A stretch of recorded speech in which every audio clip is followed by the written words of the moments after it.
23 Juli lalu, Sutrimo ditemukan tak sadarkan diri di depan klinik Modern sebelum akhirnya meninggal dunia. Polisi kemudian menyelidiki kematiannya. Namun, pada 10 Agustus, kasus ini naik ke tahap penyidikan untuk mengusut dugaan tindak pidana di balik kematiannya. 2 hari kemudian, makam Sutrimo bahkan diekshumasi untuk pemeriksaan lebih lanjut. Lalu, apa sebenarnya yang terjadi? Jadi langsung saja kita cari paham bos, kita ikuti dari awal gimana kasus ini sampai akhirnya masuk ke tahap penyidikan.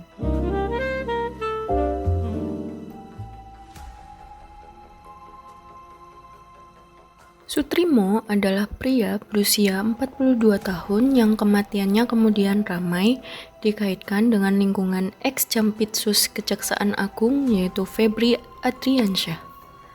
Kamis 23 Juli 2026, Sutrimo ditemukan dalam kondisi tidak sadarkan diri di halaman Modern Estetik Klinik Kebayoran Baru, Jakarta Selatan. Ia kemudian dibawa ke RS Muhammadiyah Taman Puring dan dinyatakan meninggal ketika tiba di rumah sakit. Polisi kemudian mulai mencari petunjuk dari lokasi, saksi, CCTV, dan barang bukti. Pada 27 Juli, Puslap 4 dan penyidik melakukan olah TKP dan membawa sejumlah barang bukti untuk diperiksa lebih lanjut. Ada satu perkembangan yang cukup menarik. Saat olah TKP, polisi mengatakan tidak menemukan racun di lokasi. Tapi itu bukan berarti penyebab kematian sudah diketahui. Barang bukti tetap diperiksa lebih lanjut. Polisi kemudian menelusuri rekaman CCTV di sekitar lokasi dan memeriksa sejumlah saksi.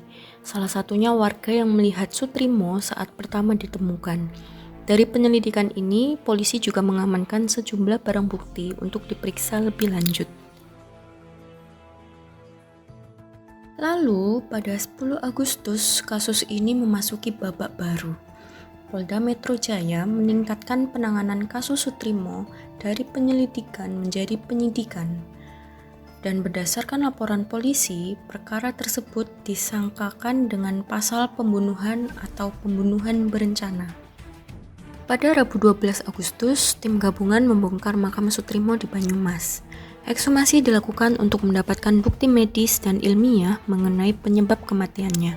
Tim yang terlibat mencakup Ditreskrimum Polda Metro, Polda Jawa Tengah, Polresta Banyumas, dan tim PDFMI, termasuk ahli toksikologi, DNA, dan histopatologi.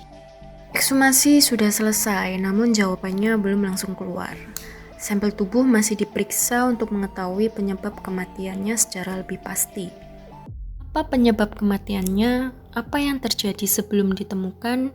Apakah ada tindak pidana?